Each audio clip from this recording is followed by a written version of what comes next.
What I want to do is introduce a poem that relates to what's going on now, written in 1967. Great poets are great prophets, and that's why we read them. And in the Arab world, poetry is central in the Muslim world, not the Arab world alone. And people chant the poets. They put them to music. We remember people like Dylan, who was important for the 60s.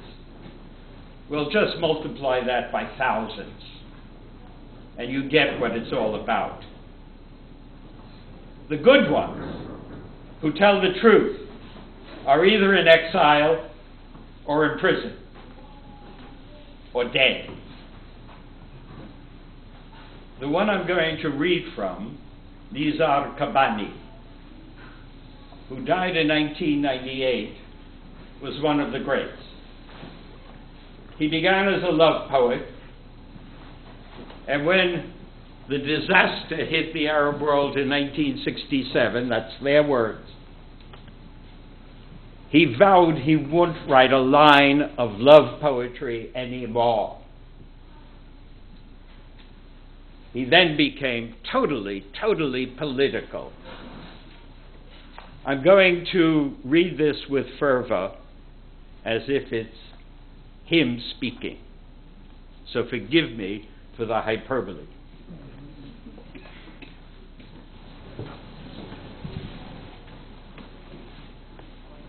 Then we'll come up to today. To you, my friends, I mourn the ancient books and our mother tongue like battered shoes. Our speech is full of fouls, smut and scorn and whorish words. In our mouths, poems turn to salt. Losing the war, after all, is not so strange in the East. We flame into battle, armed to the teeth with words. We swagger horsemen's thundering orations that never kill a fly. With fiddle and tambourine, we enter war. We cloaked ourselves with the skin of civilization, but our souls belong to the Stone Age. With reed and flute, no war was won. For 5,000 years we lived in a cellar. Our beards are drooping. Our currency is unknown. Our eyes are haven for flies. My friends, try breaking a door, or washing clothes and washing your thoughts. Try reading a book. Try writing a book. Try sailing to lands of fog and snow, where people do not know you exist outside your holes. They take you for a breed of wolf. The flow of our oil in the deserts could have turned into a dagger of fire and flame. Instead, disgrace dishonors the most virtuous among the prophet's tribe. Our oil is spilled under whores' feet. We run through a street with ropes under arms, dragging men tied by their feet, smashing glass, blowing up locks. Like frogs we praise, like frogs we swear. We make heroes of midgets. If only someone were to grant me safety and I were able to meet the Sultan, I would tell him, "Your Majesty, your wild dogs have torn my clothes. Your spies hound me. Their eyes follow me. Their noses follow me. Their feet follow me. They question my wife and take down names of my friends. Your Majesty, just for having been in the vicinity of your death walls and for attempting to uncover my grief, your soldiers kick me with their boots, force me to eat dirt. Your Majesty, twice you lost in war because half of our nation, its women, lost its tongue. We call for an angry generation to uproot history, to plow horizons, to seed the bedrock of new thought. We call for a generation rising with new faces, forgiving no mistakes, forfeiting and stooping nevermore, not knowing a broken word. A generation of staunch pioneers. Children, you are the ears of corn from the shores of the Mediterranean to the sands of the Arabian Sea. You are the generation that shall break the siege, healing us of our addictions, ridding us of our illusions. Our generation, courting defeat, a hopeless case, we are worthless. Watermelon rinds we are. Do not trace our footsteps. Ours is a generation of vomit, consumed by festering sores, a generation of crooks and evil clowns. And you, children, you are spring's rains, hope's sheaves of wheat, fruitful seeds in our barren lives. You are the generation that shall vanquish defeat.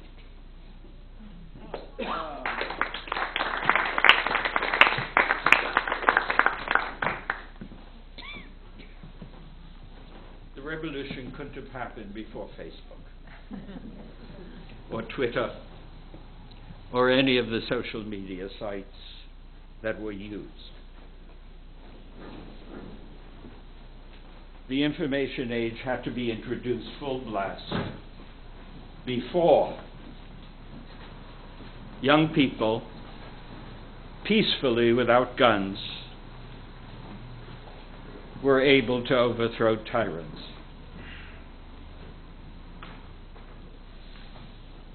I write about Tunisia in the 1920s. I've done about 7-8 articles. It's coming out in a book separately.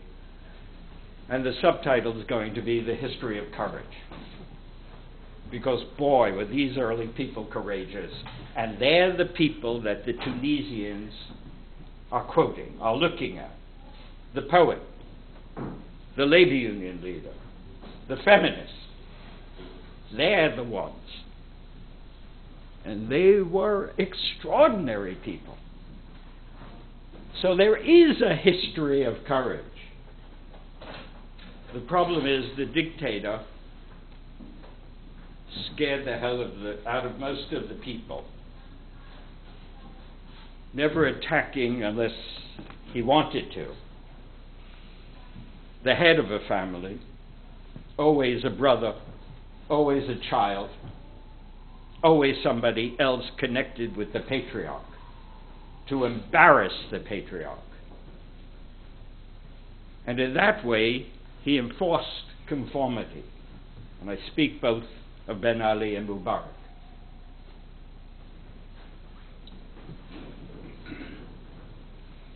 I've lived the last couple of months glued to the telephone with friends calling me 4 or 5 times a day, telling me what's going on, glued to Al Jazeera, more recently to Tunisian Arabic television, which is something I never expected. It's delightful and funny. I'll tell you what I just saw before I left Morocco, where I live. Parliamentary debates. Wonderful. They were never televised before, and if they were, nobody would ever watch because they were so boring. Nobody said anything. Now, all the men are pontificating, and they're trying to save their backsides. When I opened the TV, there were 3 guys in a row that spoke, and then a woman parliamentarian stuck her finger in the nose of the last one who spoke. So what are you talking about? You were in the ruling party. You were complicit. You did this and this and this and this. Now there's an audience in Parliament of revolutionary young people. So they get up and cheer. And when they don't like things, they boo. And as soon as she finished, everybody in Parliament and the guests got up and sang the national anthem. And then it began again. So I got tired of watching. I switched the channel. And I put on Mamnua Ar-Rajul. Men forbidden from this site. Only for women. And what a surprise. There was a big round table. There must have been 15 Tunisian women. They're talking and talking, and suddenly one of my best friends, Sana Ben Ashur, comes into the room, and she's the guest of honor. She happens to be a communist, and nobody would ever talk to her before because she was a communist. But she's the granddaughter and great-granddaughter and daughter of the greatest Tunisian scholars, religious scholars. And therefore, nobody would dare kill her. Nobody would dare torture her. Her brother is now rewriting the Constitution. He was the head of the law school, which they set up specifically for him. So Sana gets on, and I love Sana, and Sana loves me because I found her second husband after her first one died. And they're in love. So of course she's going to love me. He loves me too. And she starts talking. It's the first time I've ever seen Sana talk in public. And I've known her for 30 years.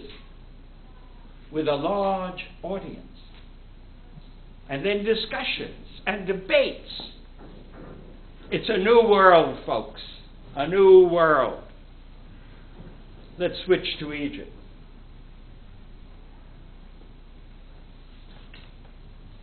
The guy that started the revolution, Ahmed Meher.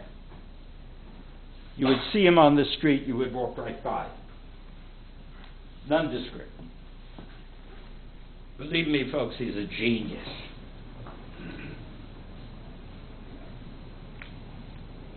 He started everything. Some of you may know this. The New York Times had a big piece, but I'm going to add stuff. He started in 2005 and intensified in 2008 and shared what he found out with the Tunisians who were doing the same thing at the same time.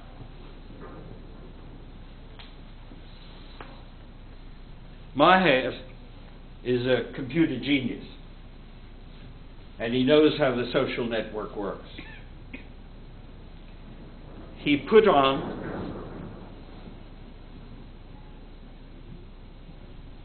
stuff on the internet that drew hundreds of thousands of people. Scary shots of torture victims, before and after. Usually innocent kids with great faces. But when you see what happened afterwards, you want to vomit.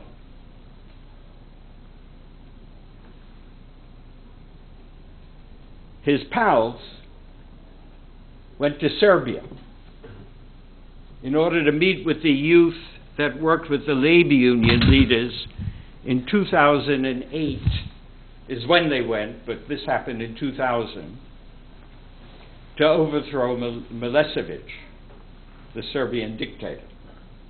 They worked with labor union leaders to do so, and they succeeded. And boy, did they get lessons. They were taught how to do simple posters, how to use slogans as propaganda, repeating over and over and over again.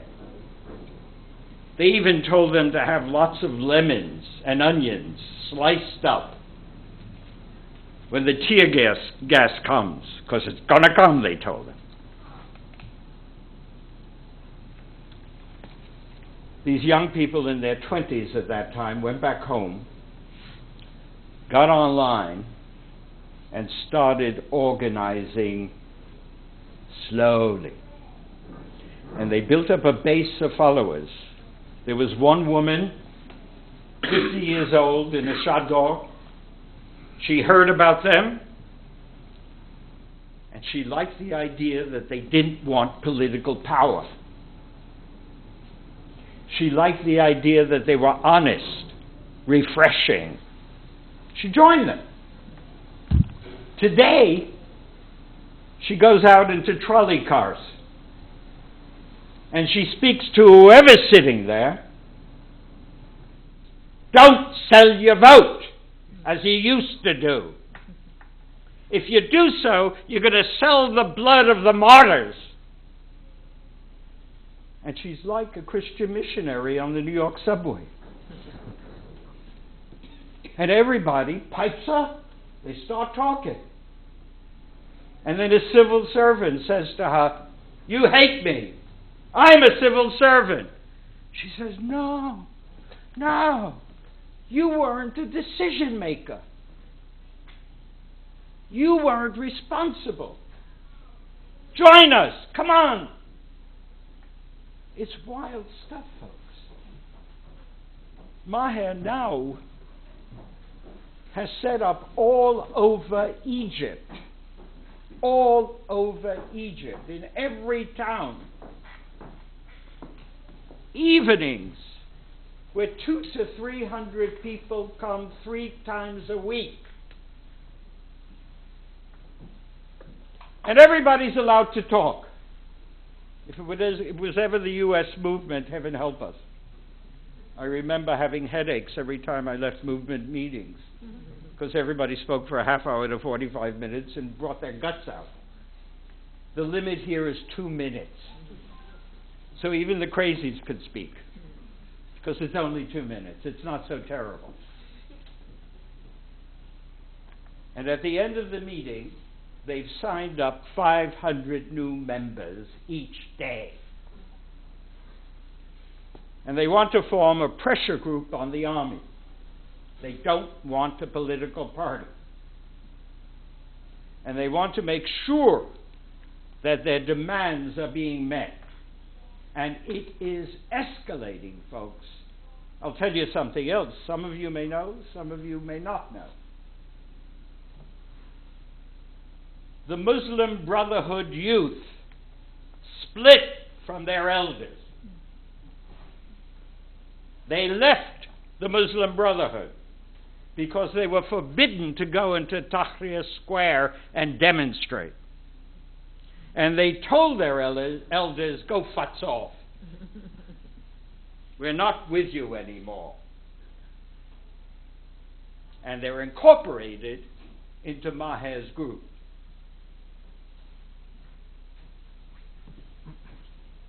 What I argue, I don't know where it's going to lead.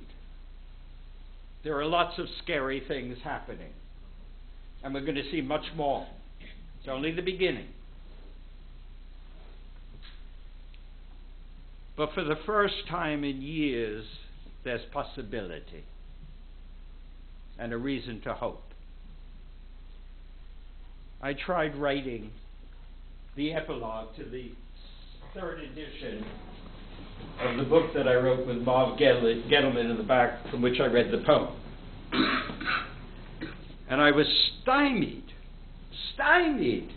for a year and a half, because I'm writing for young people, and I don't want to make them depressed.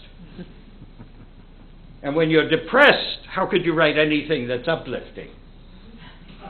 I wrote the new epilogue in a day and a half when all these events transpired. It's a new world, folks.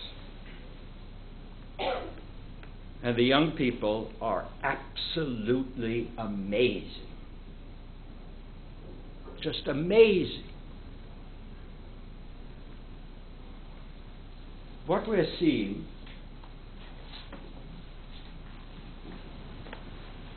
stemmed from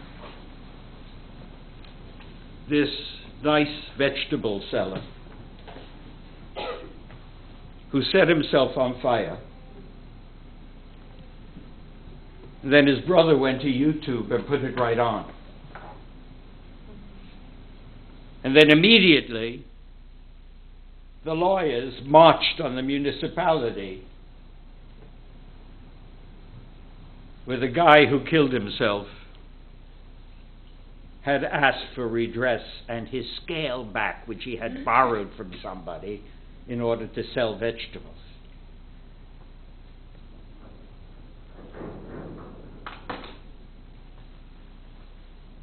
Suddenly, the whole town was up in arms, and it spread to neighboring towns. So for the first time in recent memory, the revolution began on the inside of the country and not the coast. The places that were forgotten, where development had not come. And through the internet, everybody saw the images.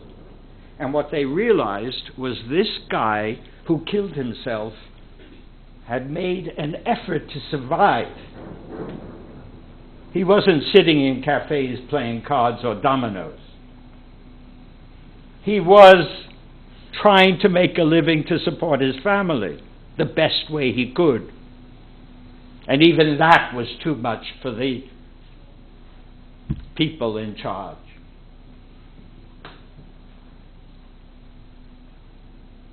What happened in Tunisia was that overnight, just like this, everybody lost their fear of dying.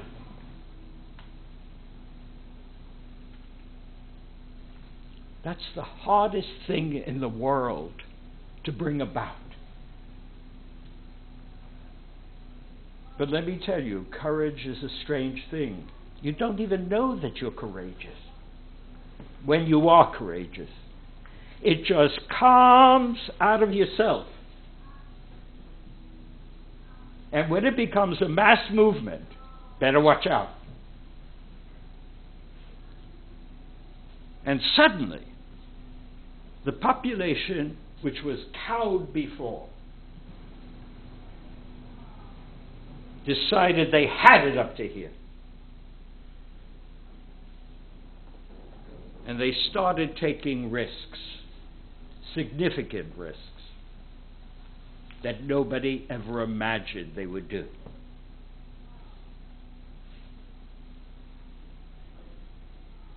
They were lucky.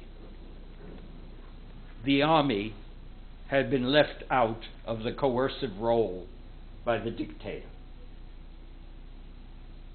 They weren't poor. The generals lived well. But they're not like the Egyptian army, which runs businesses galore.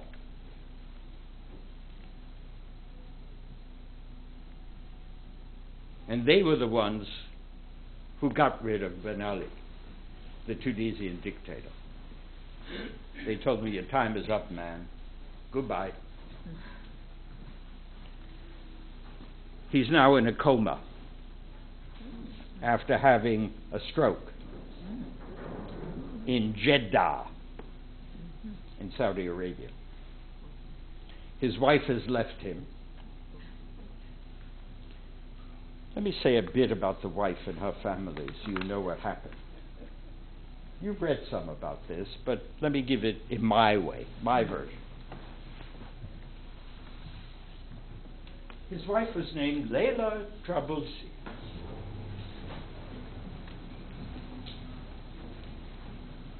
She was a hairdresser who got a PhD. She bought it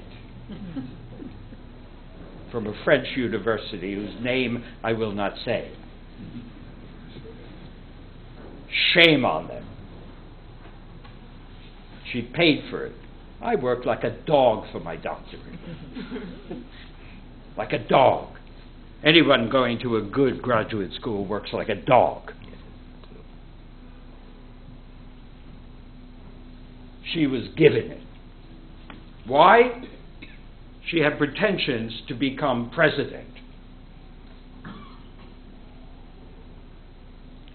If you become president, you have to be a bit educated. When the population heard that, their hearts began to pound hard, because they knew about her and her family. They were the vacuum cleaners of the country, taking everything. In the last year, I was hearing that instead of taking 25%, they were beginning to take 50%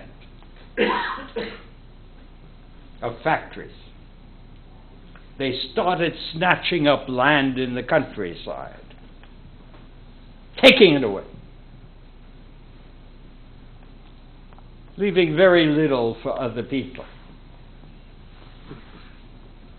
If you cross them, you couldn't get a license to import. Let me tell you something about Tunisian local manufacturing. They have an offshore business. The great designers go there, quality control, beautiful products, made for world-class markets. The internal stuff that they produce, in textiles at least, after the second washing, the thread disappears. It's not there anymore. And I know because I had a sportswear shop with a young kid. What you do if you have a shop is the first thing you say is, importe, importe. Everything's imported. And we used to import from Morocco. Fake stuff, but it looked good and it was sewn well. And they would buy that rather than Tunisian stuff. The kid that run the shop couldn't get an import license after the first 3 times and had to close up the shop because he wasn't connected with the family. Here was somebody who was trying to make it on his own and couldn't.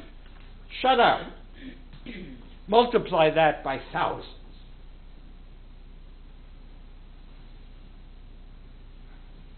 Europe is closed. You can't get visas. Unless you're a genius, there aren't that many around.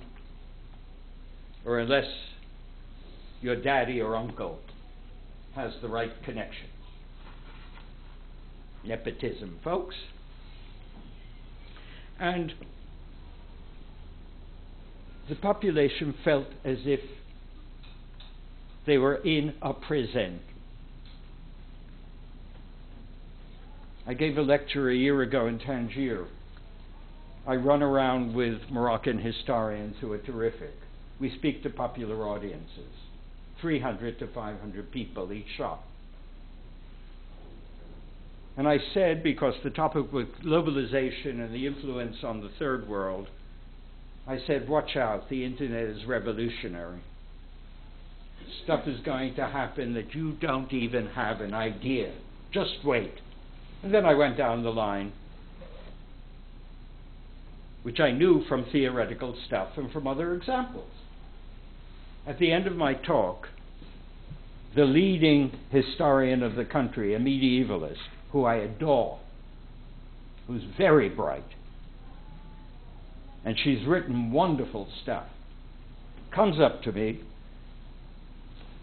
excuse my French, you're full of shit, Stuart. I said, why? She said, what you don't understand is that all these young people are frustrated. because they can't get the things that they see on the internet. And I said, that's the reason. There's going to be a revolt. She turned away and walked away. I get back to Kobani. There's a ditch between people over 50 and people in their 20s and 30s. A big ditch. And the ones over 50 don't know what's going on. The King of Morocco just gave a very important speech. He saw the writing on the wall. His best friend is Juan Carlos of Spain. He's always there. Juan Carlos gives him palaces when he goes to Spain. When Tunisia blew up, the king ran off to France to powwow with political scientists, with people in the government. He's only 47. He's under the bridge. He's not 50 yet. And he's closer to these young kids. Although he doesn't like them, he doesn't agree with them. But he knows that if he doesn't move, within a couple of years, he's numbered, finished. So he gave this speech in which he says that we will have a constitutional monarchy. And the king will have limited powers. And that the party that gains the largest score in the elections, and they will be free, will become prime minister automatically. And that instead of having appointed governors by the king,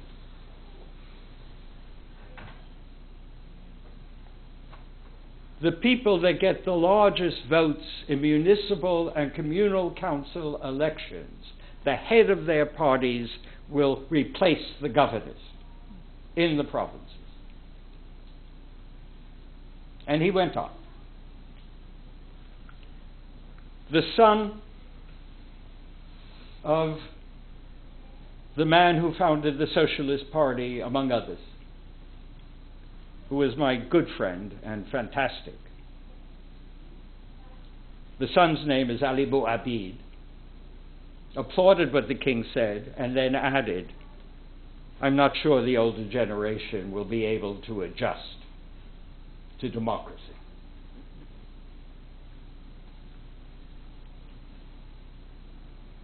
They were just demonstrations in Casablanca. The radical young guns want more. And I love it. It's very important that they want more. That's what young people are for. Wanting more and more and more.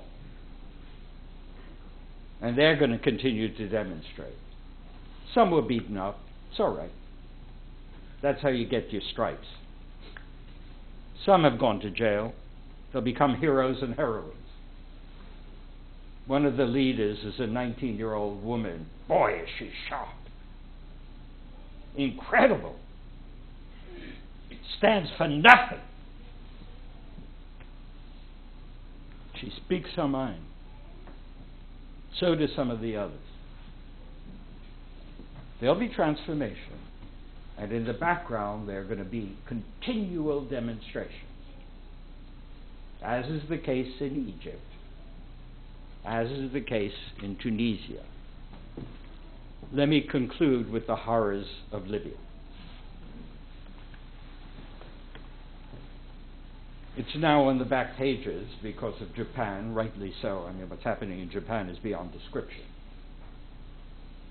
And also, Americans can only digest one news story at a time. It doesn't go beyond that.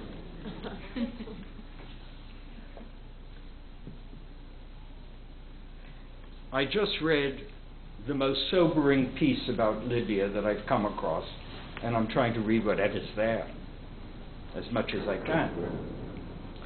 And it was in a left-of-center journal, which I always respect because it's a good journal. It's called Merit Reports or Middle East Reports. It's been around for a long time. And they have good reporters and good analysis. I just read it and I shivered. And I understood completely why nobody was moving.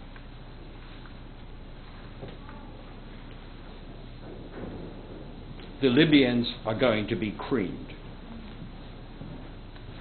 Nobody is going to step in. I was in Paris a few days ago, had lunch with a woman friend of mine who knows everything going on in the place. What's happening there is that President Sarkozy, who's up for election soon, or at least his party is, under threat from the extreme right, which is supposed to get the highest score on the first round of elections, coming up soon, hold your breath, has suddenly come to the defense of Libya. He wants a no-fly zone. He can't do anything domestically. He's too compromised, and therefore he's a hero in foreign relations. But he knows that no other European country will back him up. Therefore, he's safe. He can say whatever he wants. Therefore, he becomes heroic, and nobody moves. President Obama has had the State Department spokesman say yesterday that Libya is not of vital interest to the United States. Well, if it's not of vital interest to the United States, they're not going to do anything. The only one for whom it is vital interest is Berlusconi of Italy, who's on trial for having sex with a 17-year-old and trying to save his freedom.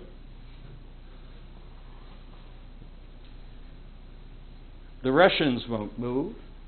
They'll block everything in the UN, so will the Chinese, this you know. It looks like the Spanish Civil War, folks. The prelude to World War II. I don't expect that to happen.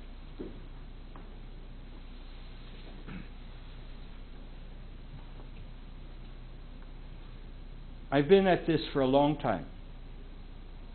I've watched Gaddafi in his antics for generations. I've been invited to Libya 3 times. I don't dare go, because friends of mine who did go, when they spoke on television, the captions were the exact opposite of what they said.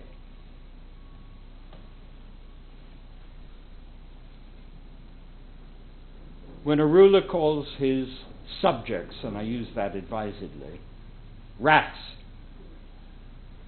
we know what happens with rats. You poison them. You kill them. And this is the mindset that we're dealing with. And the outside world, busy with 2 unending wars. And don't you believe them when they say they're pulling the troops out. There are going to be 45,000 left in Iraq. And if necessary, in civilian clothes. Plus another 20 or 25,000 State Department people, probably ex-army people. Afghanistan is until 2014. One doesn't even know if there'll be a country there by 2014.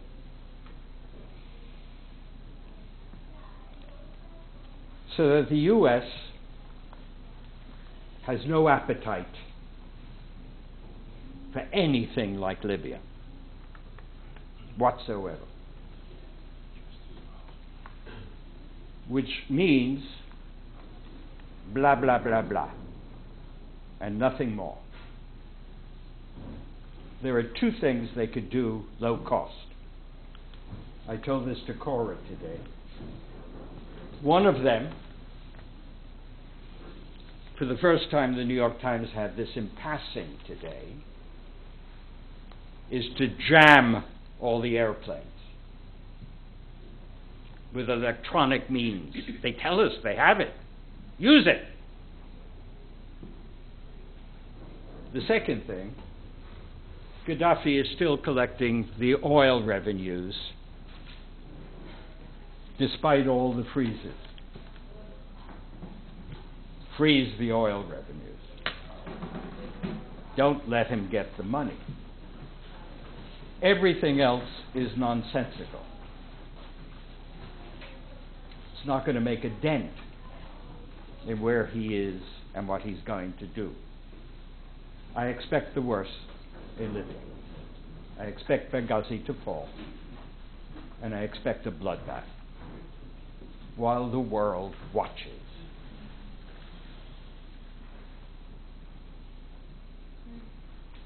This is no fun.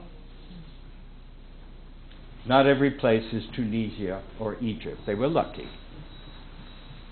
They had an army in each place that wanted to survive. And as more people came out in the street in both places, they gave concessions because they understood history, which Gaddafi has no idea about. And they saved their skins, and they'll also save some of their property, if not most of it.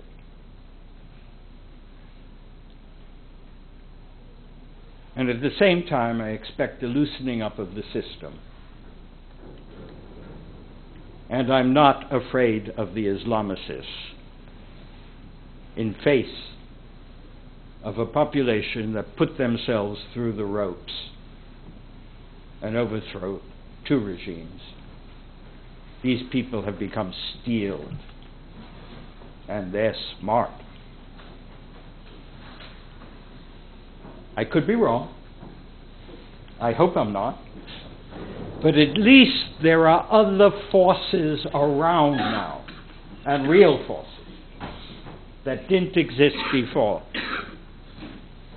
And therefore, there's some reason to hope. And therefore, I could write my epilogue. Thank you for listening.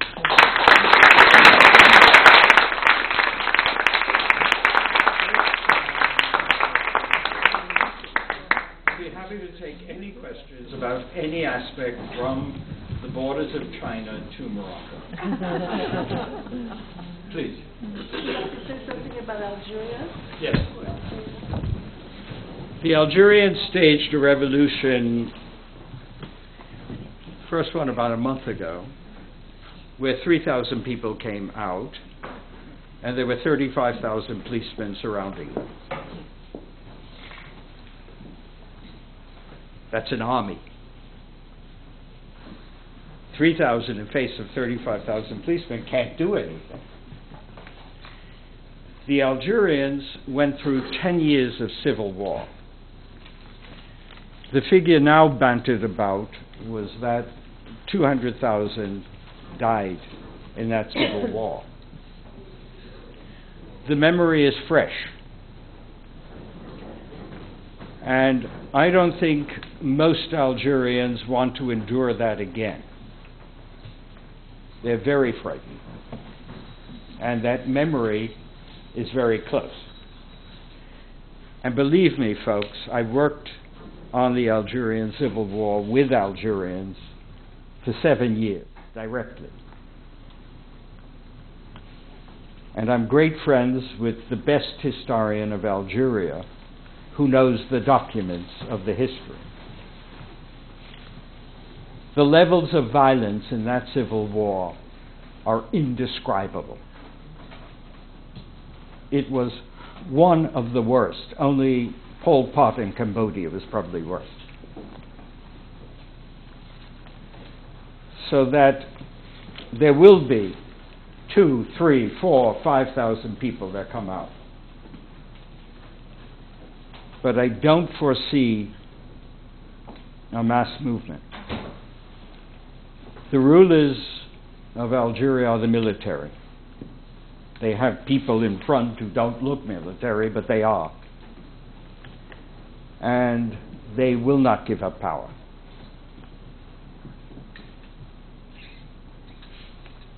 They will fight to the last to keep what they have. I'll give you an anecdote, nice anecdote. I went to Algeria a couple of years ago with a friend of mine who has access to the generals. They used to be colonels. And he took me around to their houses. And every one of their houses had chandeliers the size of this room. I sat at the dining room table, and the chandelier was down to the table. I had to look around like this to see who I was talking to. These are nouveau riche people who have gained an enormous amount from oil and from keeping the population down, and they will not give it up. They will fight to the last person to keep it. But there were sit-ins everywhere, there were strikes everywhere, there were riots. Small numbers of people. Small year. numbers of people with gigantic numbers of police. And they could also call on the army. The total number is astounding. Okay? And Algeria is my favorite North African country. I mean, it's probably one of the most exciting places I've been to in the Muslim world. And the people are fantastic. But it doesn't matter. Okay? Any other question? Cass? If you can, is it possible to make any predictions about the border between Egypt and Israel, the blockades and all that, and the treaty? I don't think there'll be many tourists coming from Egypt into Israel. There may be tourists coming from Israel to Sharm el-Sheikh to visit Mubarak, where he's in exile.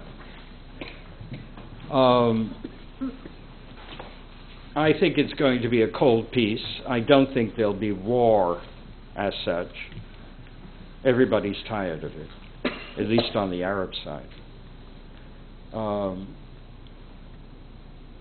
I'm not worried about it. What I am worried about is that more and more Israel is becoming a fortress state.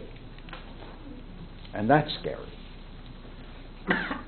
The Labour Party has split in Israel,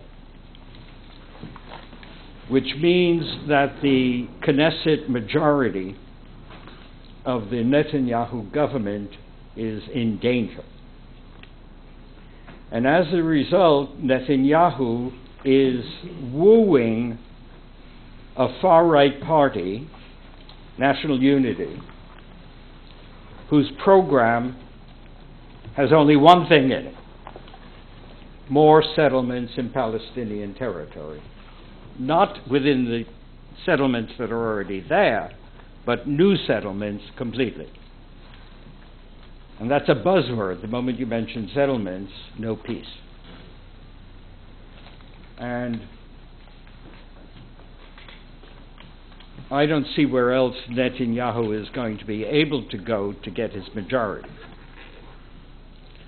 Which means that if the far right, and it's already right enough, but if the far right that is settlement prone is brought in, then there's no way that Netanyahu cannot build those settlements if he wants to keep in power.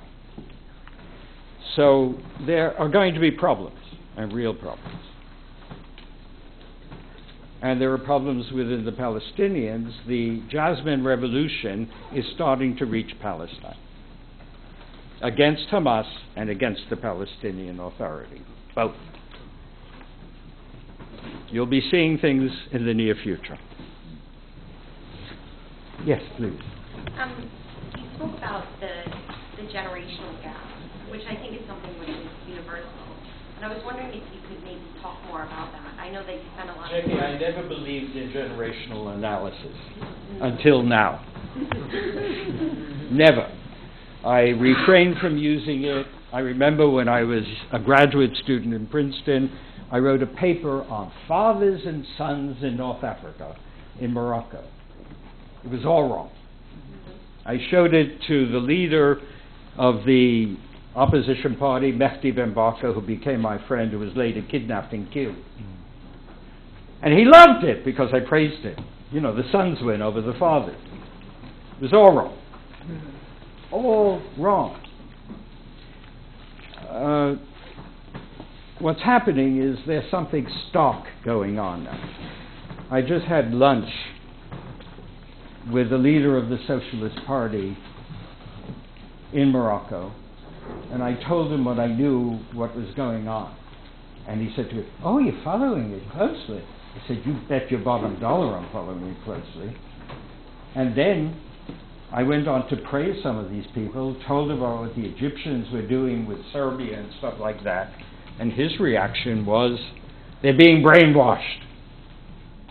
Well, you can't talk to anyone like that. You can't talk to them.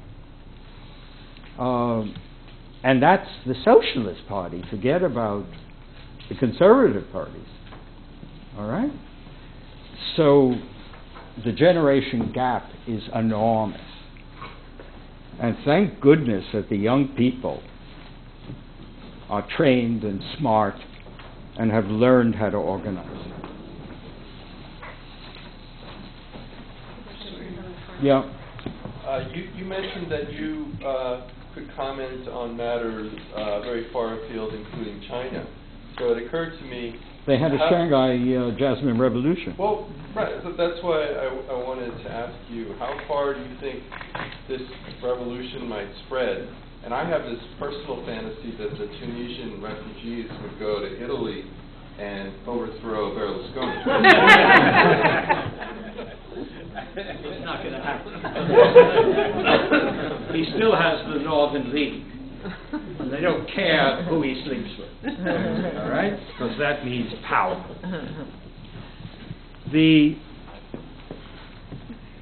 I think Libya is going to be very sobering. I think what's happening in Bahrain is going to be very sobering.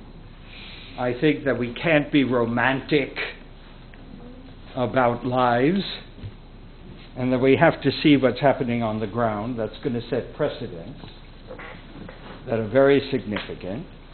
The Saudis just sent in over 2,000 troops into little Bahrain, and the Americans are saying, oh, it's not an invasion, it's not an occupation, which is beyond preposterous. But I've always said that Saudi Arabia is the 51st American state. The American Corps of Engineers does all their road work, folks.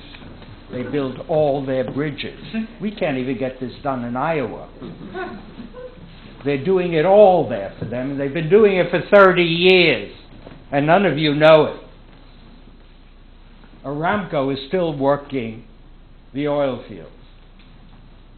ExxonMobil, Texaco, they used to be separate, now they're joint. And the place would dissolve if the U.S. wasn't there. The king is 87, deadly sick, and because of polygyny, there are so many princes who want to be kings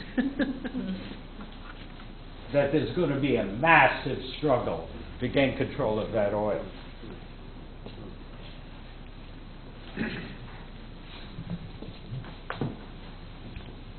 What's important, to return to your question, is the fear factor.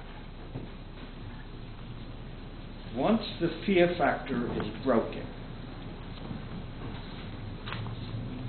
people could do creative new things that we can't predict. And it's now a networked world. You don't work by your own. You work in tandem. My life is not what it was 5 years ago. That's not because I moved to Morocco. It's because I have 1,000 channels on my satellite TV. I see everything, more than you do. I'm at the net all day long. And boy, do I learn stuff fast that would have taken me months before. Instantaneously, like this. When you're savvy about it, I'm an amateur. I'm too old to be savvy. But the young uns, I speak to 16-year-olds and my mouth drops open. They tell me in Tunisia how they got into forbidden sites. Almost every site was forbidden. And I take notes and I get in. What kind of site? YouTube. Let me give you an example. The Islamists in Tunisia were using AOL. I happen to have AOL email. So I couldn't get into AOL. I went crazy. Then I spoke to a 16-year-old. He taught me some Japanese. And I went to AOL Japan. Lo and behold, I got my email. That's how they do it. Go to Japan, go to Korea. They learn the few words that you need. They're all in the same places, so you don't have to be that smart. All right? And you click on the button, and in comes your email. In English, not Japanese. Okay? And that's what they teach. Go here, go there, do this, do that. And everybody's running around doing all of these things. It's marvelous. And it spreads like wildfire. You go into an internet cafe. Beware of forbidden sites. And it's as if Big Brother was over your shoulder, looking at you. And you go into the site, and gives you a 404 code, get out of here. You just couldn't get in, so you have to find ways to go around it to get into the site, and people have done it. And if I may add something, and also to mirror. Please, louder. Two mirror sites. There's also, there have been also like some programs to actually secure your access to some sites, stuff like that. Or like trying not to have, there's those programs that the government used to use on people to get their passwords and crack into their accounts. Right. Actually, there are like little programs that you can use to protect your access. Well, some American activists were trying to get to Libya secure telephones, and some of them made their way through that even Gaddafi couldn't stop. There's all kinds of technology out there, and the thing is, if you are into revolution, you better be prepared. Yeah. There's news that Algeria is sending They planes. denied it. Of course they deny it. And that Planes to Libya, to Gaddafi. yeah, absolutely. And There's also a rumor that they were shipping in mercenaries. yeah, that they're through the south, the common border. Algeria was shipping in mercenaries to Libya. And along Syria with was shipping weapons through the ports, and these are along with Yemen. Yemen abstained the Arab League for the against them. but it's Algeria and Syria, who have no qualms about repression, as you mentioned, are the ones who were against the no-fly zone. Yeah, but I was wondering if you had more insider stories about those. Both of them were very unhappy when Ben Ali left and when Mubarak left. Gaddafi was in hysterics when Ben Ali left. And he said he should have stood there and killed his people.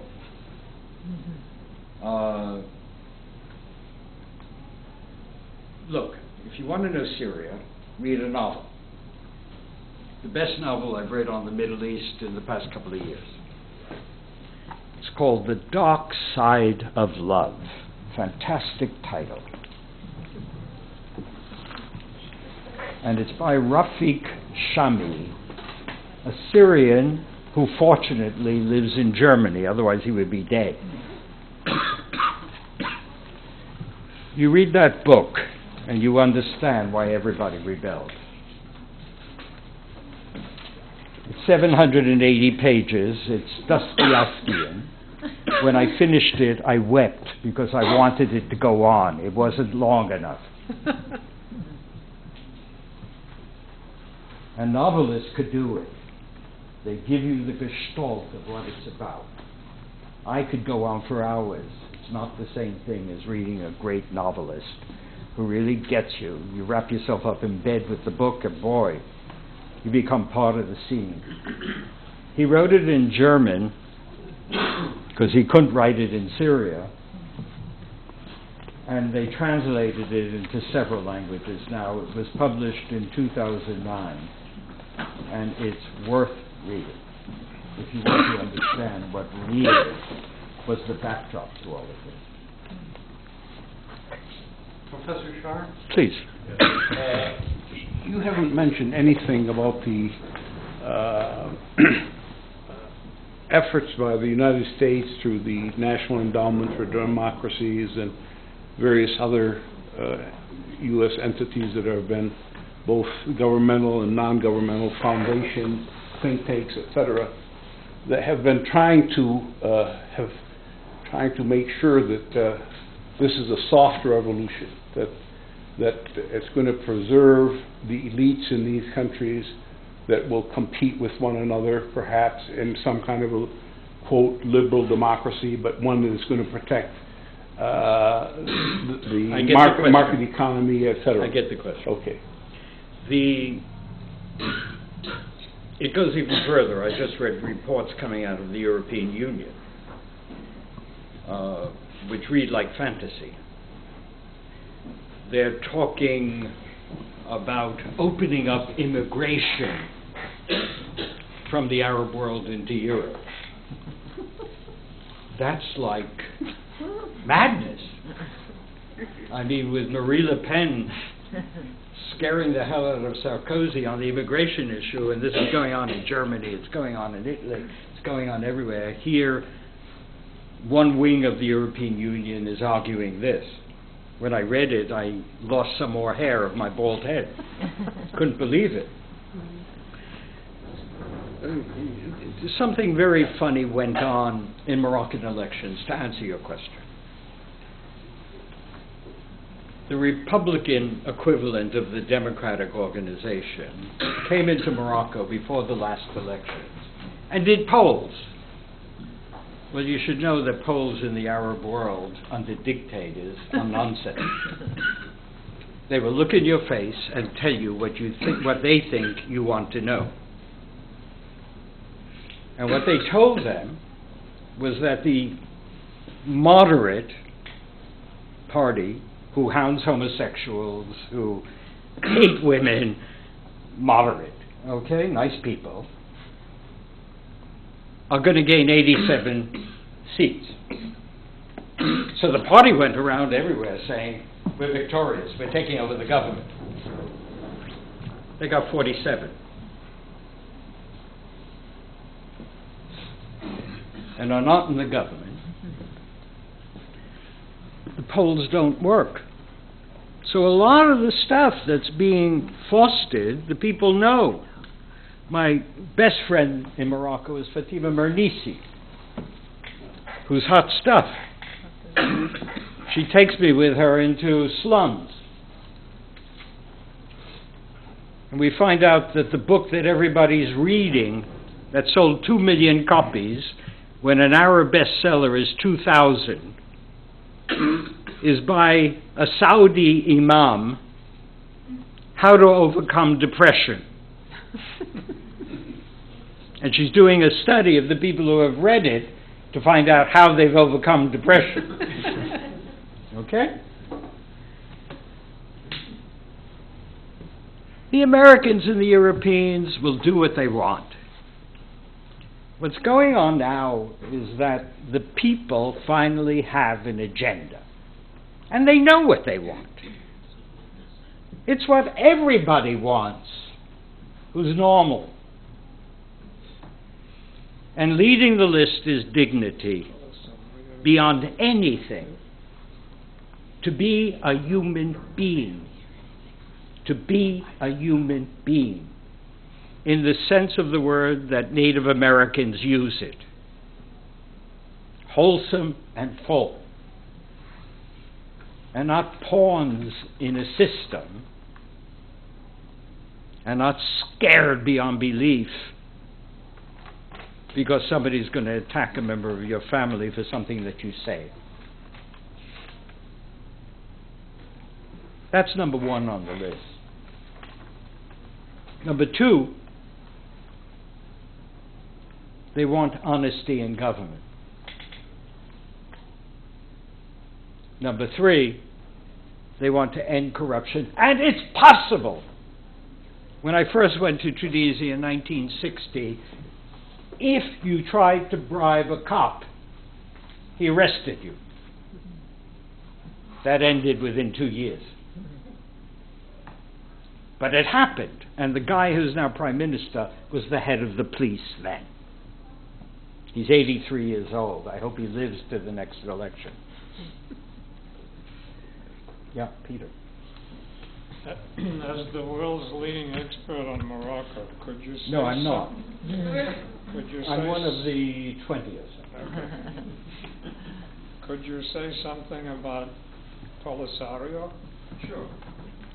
Let me first say that I went to visit them in 1980 for their 10th anniversary. And they served us camel meat that was very sandy. And when I saw the ribs, I said to myself, my God, that's the biggest sheep I've ever seen. I was so naive.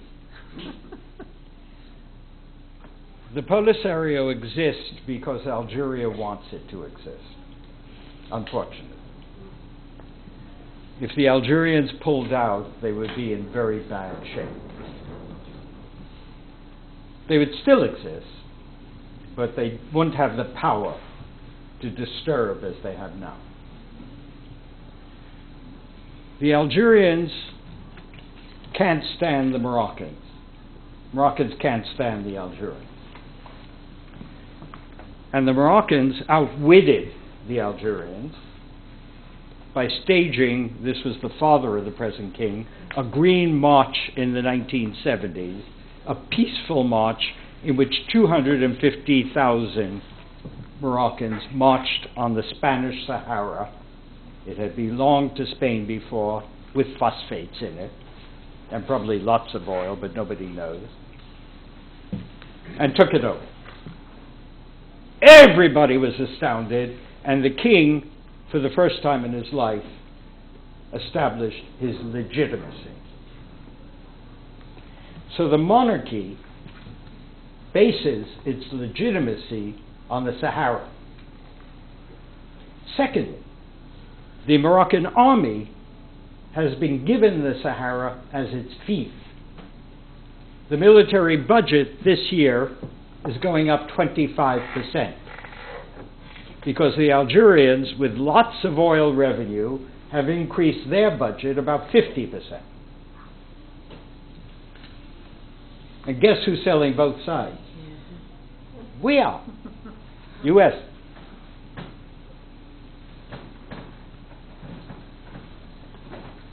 The third thing, the Moroccan population is deeply nationalistic. I wrote a piece on the Polisario in 1980 in The Nation.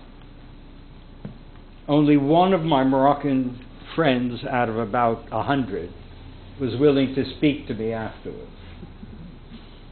It took 2.5 years before they came around. And it's even worse now. There are 3 no-nos in Morocco. You can't criticize the king, but you could still criticize everything around him.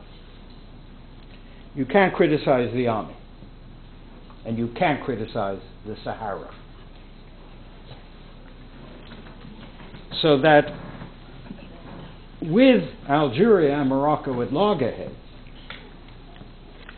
the Polisario is one of the pawns in this business. So it's a hopeless cause. I don't see how it's going to. If Baker couldn't do it, with the ear of the President of the United States right next to him, I don't know who can. I really don't know. It's festering, it's using up enormous amount of money, which means development, and the Algerians like the idea that the Moroccans will develop more slowly, because it's the same population, they don't want them to outpace them. And Algeria is a kleptocracy. I'll tell you an anecdote. When I was working on Algeria full-time, I got a phone call from the economic advisor of the president of Algeria, who wanted to visit me. So I took him to a club where we had breakfast. And he was young, and the conversation was like ping pong. And after we had gotten to like each other, because he was smart, I turned to him and I said, "Is it true that the Algerian oil people and the military have taken $18 billion in the last 10 years? And instead of saying, "No, oh, where'd you find that out?" he said, "That's what they say." This is the economic advisor to the president. The balance of payments deficit was $18 billion. They had stolen the balance of payments deficit. It's much larger now, much, much larger. That was peanuts. All right? Yes.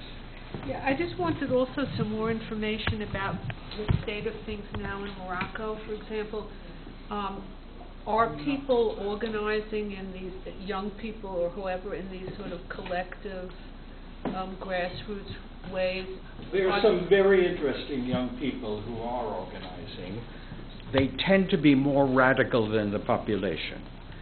And it's a difficult place in the sense that because of the heritage of Hassan II, who is a dictator, you don't always get from Moroccans what they really feel. They will tell you something and it sounds good, but they're cautious. And they don't have to be in the same way as they did before. Before they had to be cautious, but it's leftover. All right? It's something that has become part of the scene, especially if you're a stranger. If you're Moroccan, they talk to you direct. There's no problem. All right?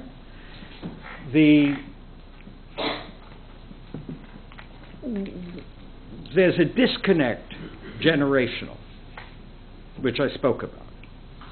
And therefore, the young people are hung out there. They don't have the kind of following that the young people in Tunisia and Egypt had. But let me tell you, everybody over dinner that I know is talking about the youth movement. Everybody is talking about the February 20th demonstration. There was one in Casablanca the other day. I'm sure everybody's talking about it. The police arrested lots of people, cracked heads, and I'm sure that's going to be a topic of conversation everywhere. What happens March 20th is a very important date historically in Morocco. An event happened in the past that marks the country. They've called a big demonstration, the young people have, March 20th, and they're telling everybody, watch out. We'll see. We'll see. And the other thing was, when is this constitutional monarchy supposed to... July. So soon? It's going to be reported on. He put a leftist in charge of doing it, and that's which is unusual for the king. He place. usually puts the most conservative people and has them present two platforms, and he picks the more radical one to make him look good. That's what he did with the women's reform, in order to show the monarchy as the arbiter, as the gracious person. But what's supposed to happen in July? They're presenting the constitutional changes that are going to be worked out in commission. Nancy? Yeah, tell us a little bit more about what's going on in Egypt. What both the economic underpinnings that sort of loosen some of the youth, because there's so much unemployment, right?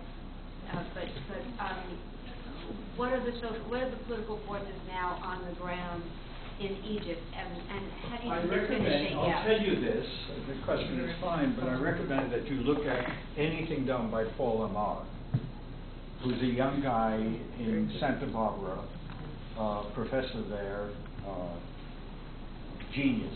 Actually, he knows Egypt inside out, and he has about 4 or 5 articles if you want to really read stuff in depth, and very good, really very good. What's happening is that Mubarak's son in recent years, Gamal, who's now in London and has a $10 million house in Kensington, where he's holding up at. Or he can't hold up because demonstrators have taken it over, but he passes by in his car to see what's happening every now and then, and people spot it. And he, with his friends, organized special affairs and business to attract foreign capital. And they were very successful, because the son of the president, it means that you're not going to be confiscated. All right? Little did they know. So most of the investment funds went to his group. And that made the old middle classes very, very angry. And you see a split in the capitalist class, with the new young people around Gamal Mubarak doing most of the investing and getting very rich as a result of it, and the traditional middle classes who would invest if given the opportunity being left out, and therefore they joined the revolution. They were very, very angry. All right? So that's one level. The other level is the military. The Egyptian military, in order to buy them off, have been given state industries, which they run. And most of the high officers have become very wealthy. And I think that they supported the revolution in the way they did. I mean, there's a lot of discussion about that. Mainly to preserve what they have, as much as they can. Those are the two important economic elements that are going on. Nancy, it's hard to believe what people live on. 30-40% live on less than $2 a day, and you cannot live on $2 a day. I have a friend, a young friend in Tunisia who's dirt poor, and his mother goes to Rabat once a month to collect money for rent by bus. And she comes back with enough money to pay the rent and buy some food. And that's how they live. She begs. It's an industry. Unless you see it up close, it's impossible. I have a woman who comes in once a week to cook great meals for me. And we're great friends. I know her forever. And she's a gourmet chef. She's phenomenal. And she told me one day, when the bus fare went up from 3.5 to 4, that it was a tragedy. Fatiha. A tragedy. She said, we can't afford it. Ultimately, they threw it back to 3.6. They had to add 10 cents. But they pinch their pennies because, and they don't eat meat. They don't eat chicken. They don't eat fish. All protein is expensive. Thank goodness the vegetables taste great. But they manage, and how they do it, and nobody does. Nobody. And they don't earn much money. The average person doesn't earn much money. If you unionize, you do well, but very few people are unionized. Any other questions? Please. Bahrain. It is said that the Saudis went into Bahrain out of concern for the Shiite the rebellion or the uprising is a Shiite nature. Can you just talk a little bit more about the Sunni Shiite tension, what it means?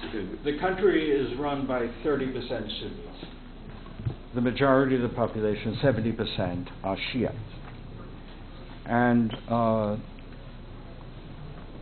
it's very similar to old Lebanon before the Civil War, in the sense that, in part, the Lebanese Civil War was fought to give the Shiites the possibility to live decently. And at the end of it, they lived much better than they did before it. Okay? But they paid a heavy price, as everybody did there. Similar to Bahrain. They're treated as second-class citizens. They want their rights. It's not the first time they're revolting. They revolted before. And the press is screaming that it's Iranian intervention. So far we don't see any. There may be. But it's not the predominant reason why they're revolting. They're revolting because they want redress. And now that the Saudis are there, they have a Shiite population, which is small, in the eastern oil fields. And they've staged manifestations, demonstrations as well. And that gets Americans and Saudis and anybody who's a monarch in the region very nervous. And everybody screams out, the Iranians, the Iranians. It's like the Russians are coming during the Cold War. I was friends with Woody Allen in the 50s. He was as crazy then as he is now. And we were plotting to move to Oklahoma, so when the atom bombs come, we would escape them in New York, not knowing that all the silos were in Oklahoma. And we would have been cremated there. All right? But it's that kind of phobia that we've developed, and there's a good reason for it. The American foreign policy has the paradigm of anti-terrorism since 9/11. It's central to political power in our country. And therefore, that has to continue, one way or another. And therefore, when Gaddafi says Al-Qaeda is in Libya, even though he's a madman, suddenly the Pentagon and the State Department have second thoughts about doing something, because it fits our paradigm. You know, we have to fight against terrorism. We have to. I'm not belittling the fact that there is terrorism. There certainly is. But to make it central to a policy replacing the Cold War, I think is a bit far-fetched. It should be there, but it should be in its right place, not necessarily as central to our very existence. Does U.S. policy turn on the Sunni-Shia axis, which is to say... U.S. policy? Yeah, U.S. policy. In the sense that the Saudis and the United States have a very close relationship. The Saudis are concerned about Shia, the growth of Shia preeminence from Iran. Does that turn U.S. policy toward opposing Shiite rebellions, whether it be Hamas or wherever, as a generalized policy for the region? What it means is the Saudis represent a pressure point, as they did with the issue of Mubarak. They wanted Mubarak to stay, and they put pressure on at the same time that Israel did. So it came from two American allies at the same time, and that's the major reason why Obama fudged. One day he's doing this, and then he sends Frank Wisner, who's a friend of mine forever, and I wrote a piece about this, and it was hysterical to see how it was picked up all over the place. But what I'm saying is that they fudged on purpose, all right? They're doing cross signals on this one, because the pressure points are very real when your closest allies are pressuring you not to overthrow the guy, to leave him in place, and at the same time, you know that his days are numbered, all right? You don't take a position. You go like this, and then at the last moment, when it's clear he's finished, you say, go at it, get out of here. But you fudge. That's why they fudge. Yeah. Why do you think there was no uprising in Syria? Read The Dark Side of Love. That's all I could say. Have Facebook? Huh? You don't have Facebook? Who? The Syrians. That has nothing to do. Yeah. The fact that Speak up. The fact that Gaddafi said that, at the beginning he was saying that the people that were revolting were actually like manipulated by Al-Qaeda, and now he's saying that basically he's threatening to get the support of Al-Qaeda. The fact that he says that, doesn't it make it a potential threat for the U.S., at least viewed as a potential threat to the U.S.? I already mentioned this already. I didn't hear it, sorry. That I didn't speak loud enough. You were in the back. What I had said was that even a madman like Gaddafi saying something, when it fits into policy, it's picked up. Okay. That's all. It's picked up. It's something that they could run with. They can't exclaim that that's the case, but it's part of the pattern. When a top spokesperson of the United States says that Libya is not a strategic asset, that means they won't move. Is that also because they say they're holding back in case Saudi Arabia blows up, that they need to be all out in Saudi Arabia? The Americans are there if Saudi Arabia blows up. There is no problem about American intervention in Saudi Arabia if it blows up. There will be no qualms. Yeah, exactly. So that's It'll become why. about diplomacy. Yeah, so that's why they don't want to get And they'll wiped find out. one of the 1,000 princes they have to put in power. Yep. What you mentioned about Morocco, which actually, this was recent, right, that he announced? happened. Right, so I wasn't aware, so I was very pleased. I thought you were on the net all day. No, I was working. For a change. I was trying to understand why the wind went up, the yen went up, but I guess we don't know why. It's always got Now, that is a very unique situation where the king is actually relinquishing power to the Every government. case, Zubair, as has been argued already, and I repeat, every case is different. Okay, so you don't see a parallel with Jordan? I see a major problem with Jordan now after what Okay, the king of that's what I'm Morocco saying, said. Okay. And I see it for all the monarchies in the Middle East. And they don't like what he did. I'm sure they don't. They do not like what he did. He was supposed to be steadfast. But he's 47, they're 90. All right? Obama being also 47 or 48 has something to do. It's not the Middle East. No, I agree, but there's some people who argue that he tipped them over the edge, Ben Ali and Mubarak. That Obama tipped them over. Only at the end. At the very end. At the end when, and he didn't do it, it was the army. And the U.S. has enormous influence on the military in Tunisia and in Egypt, through back doors, through the military attaches at the embassy. The head of the Egyptian army was in Washington by chance for meetings when the revolt broke out. They did speak to him in public, but boy, were the corridors busy. And that was reported as such. Yes? So I'm curious why you live in Morocco? I love it. I know it better than Brooklyn. And I have great friends. I eat well. I live in an apartment which I couldn't afford in New York. I have a great art collection of naive art which is humorous. And I buy my friends' art, and they're very good. I have an African mask collection second to none, which Nanette knows very well. Do you have to live in Morocco to have that? Or I couldn't afford it elsewhere. I'm retired. Wouldn't you think of moving back to Tunisia? Well, I'm going to Tunisia in June and July because I'm doing a special issue of a British journal on the Tunisian uprising and its aftermath in both French and English. And I'm going to get Tunisians to contribute to it. Great. It's going to be a wonderful venture. And I hope it comes out as a book afterwards. It'll be fun. And I'm doing too much.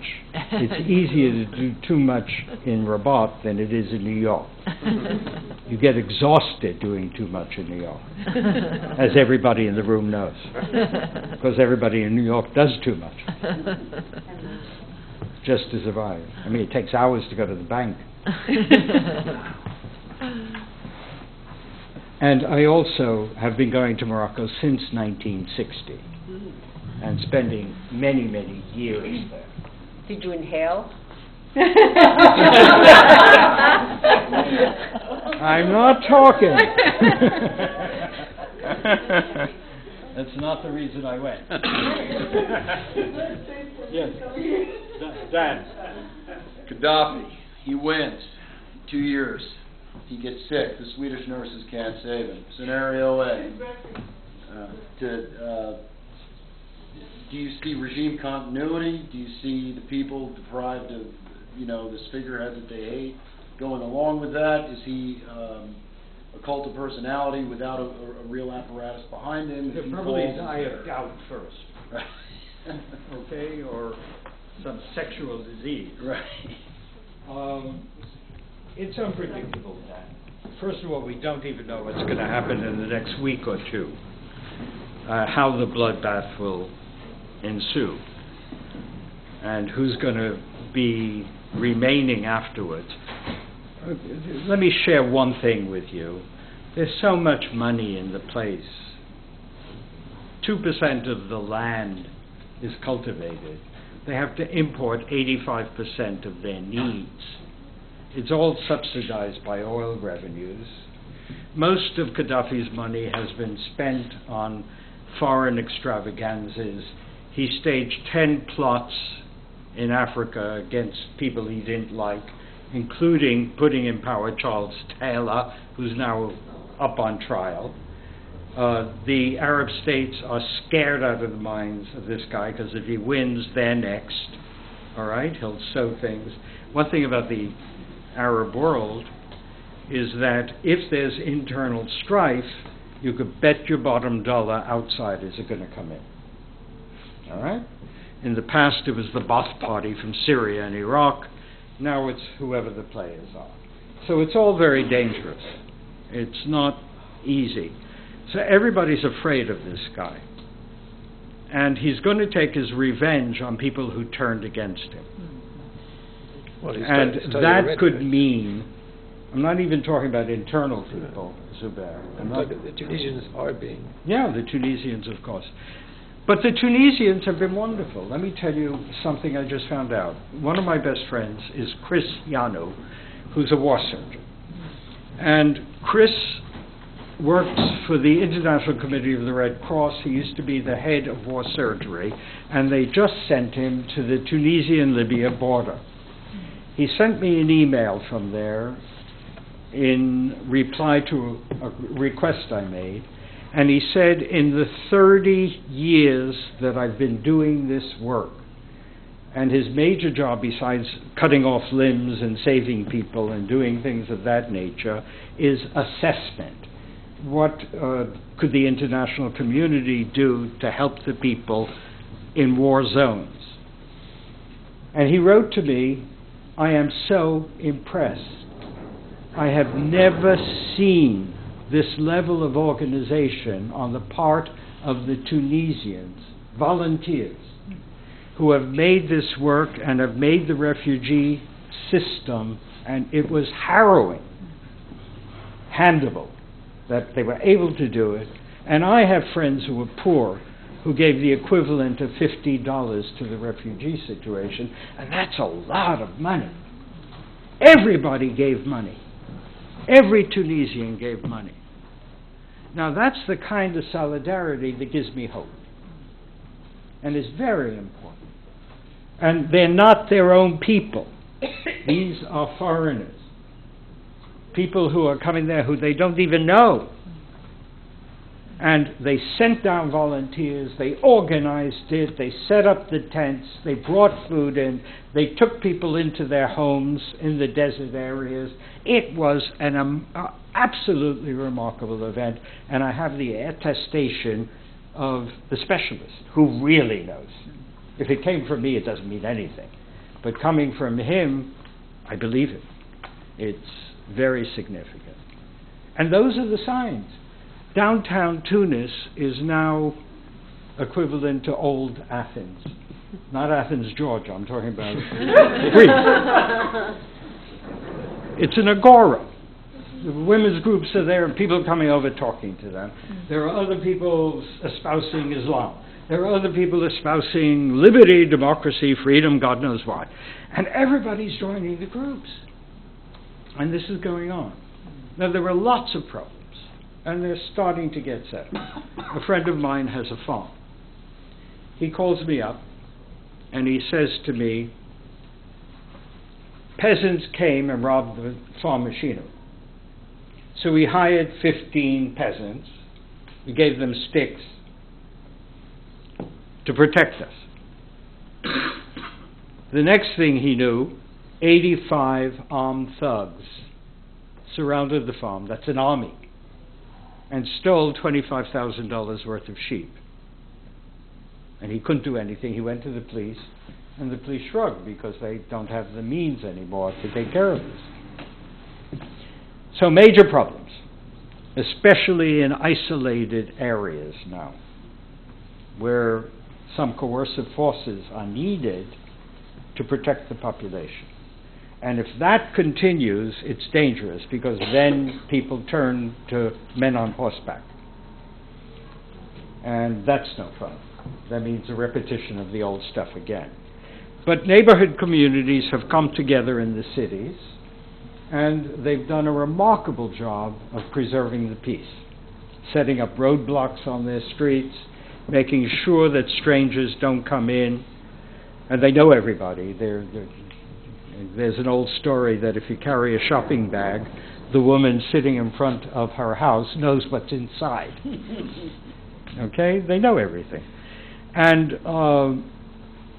there's a solidarity growing up that comes out of that kind of fear. And it's starting to work. Starting to work. And it's very interesting. Thank you.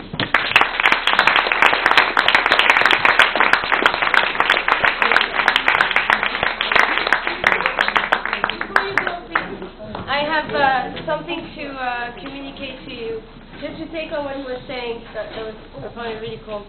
So I'm Tunisian and I'm a volunteer, and we are raising money for charities in Egypt, and we're selling beautiful T-shirts with poetry on it. It's revolutionary poetry, it's written in Arabic, so that you won't offend anybody in the U.S., I believe.